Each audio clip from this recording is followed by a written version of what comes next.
Magandang araw mga kaibigan. Gusto ko munang pasalamatan, i-shoutout ang dalawa kong researchers na kaibigan, si Eudora at Chris Torres. Salamat sa pinapadala nyo sa akin ng mga articles, videos, and posts. Kaya marami akong nagagawang reaction vlog. Okay, ito. Bigyan natin ng reaction, opinion, itong post ng Manila Bulletin tungkol sa mga pahayag ni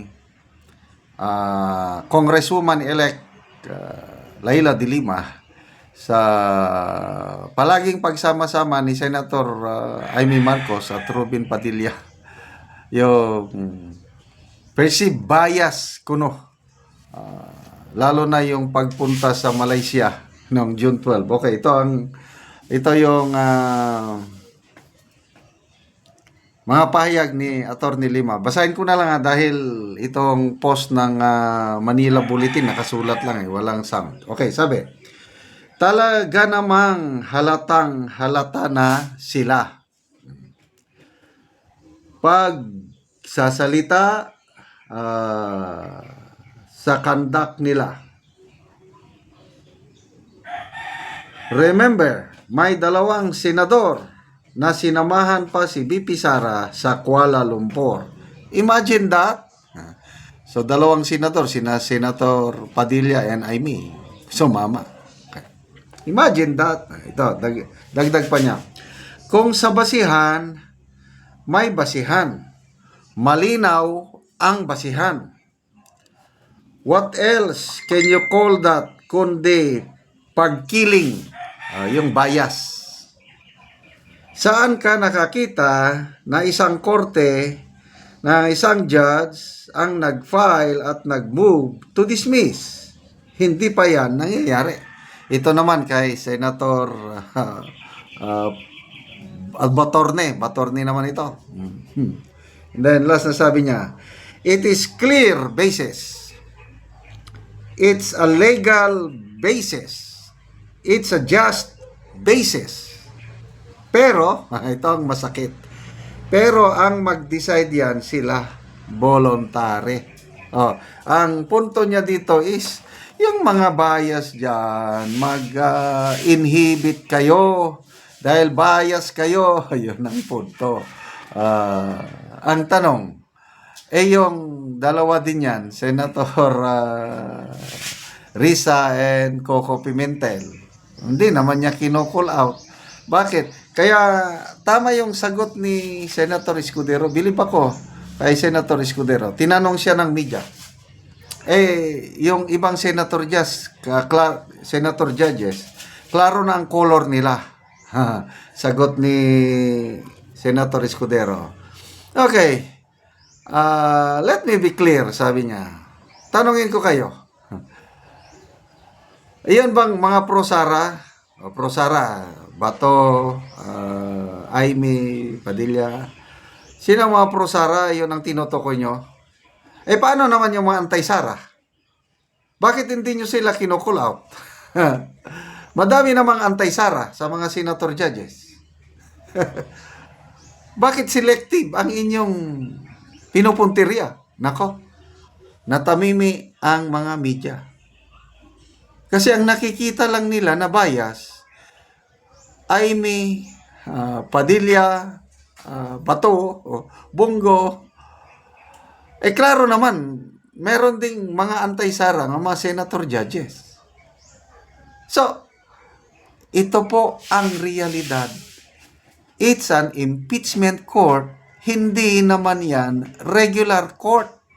Na ang regular court, isa lang ang judge or kung Supreme Court, marami-rami sila, kailang dapat silang maging objective, walang bias.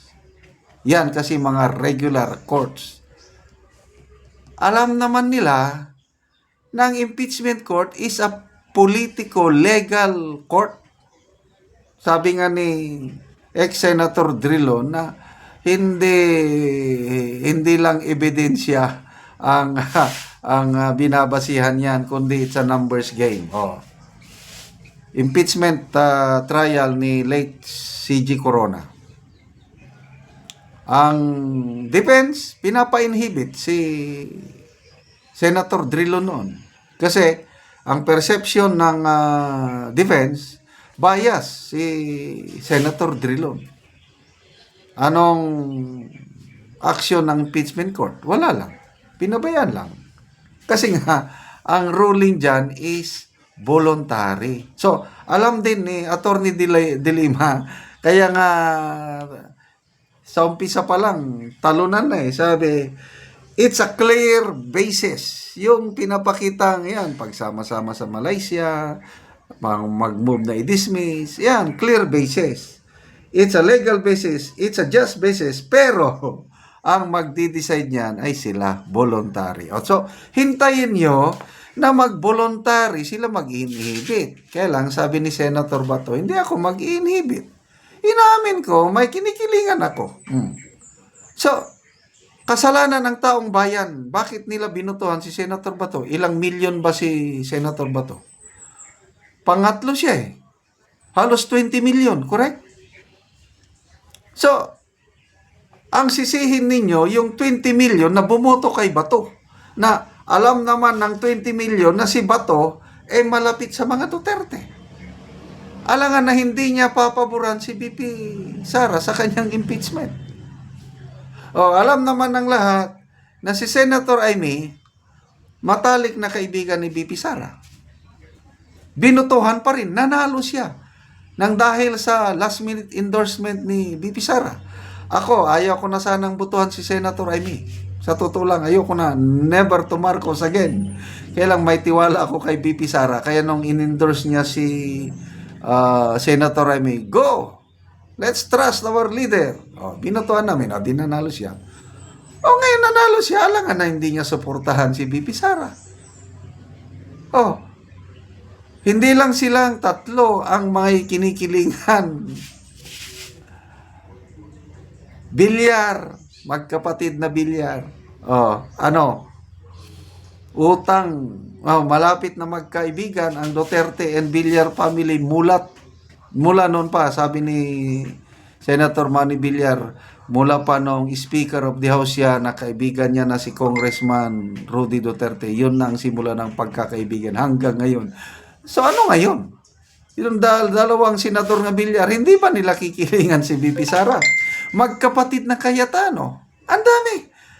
Subiri, wala na. Hindi na lang nating bilangin. So, sorry na lang. Wala kayong magawa kundi, it's crying time right now for Laila De Lima. I can see that faraway look her eyes.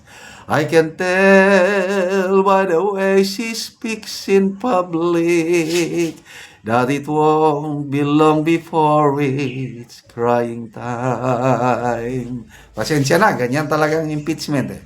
Okay, salamat mga kaibigan sa inyong pag-subaybay sa ating channel. Nakakatulong kayo ng malaki sa tribong Talaandig ng Bukidnon dahil ang ang ating income is pantulong natin sa tribo.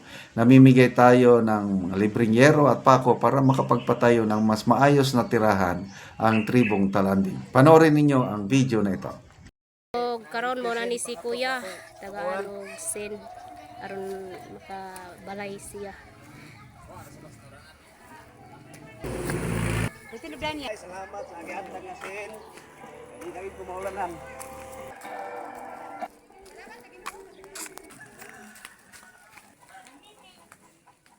Abot na gyud siya sa iyang balay. So karon mo na ni ang itsura sa balay ni Kuya. Nga gatuluan na gyud siya na mga uslot sa iyang balay.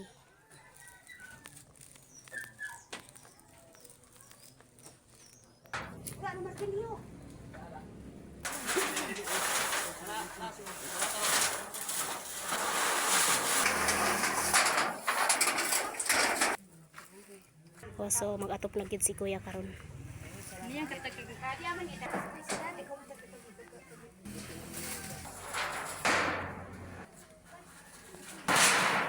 Tayo sa video sa mga viewers, natuntang murakan pa ilang matabangan. Kusog ka. O karon humanagid ang atop ni kuya. Nag-atop na gid siya. O karon kuya, unsa imong masulti nga natagaan na mo yero nga nakaatop na gyud mo? Ay, salamat kayo sa Ginoo ug sa Bitso ug sa mga supporters sa kaniyang vloga. Ug sa mga vlogs. Kasi o kuya. Masalamat lang kung dako nga natupad gyud akong abuhan. Oo. Sige at ate og kuya, salamat kaayo.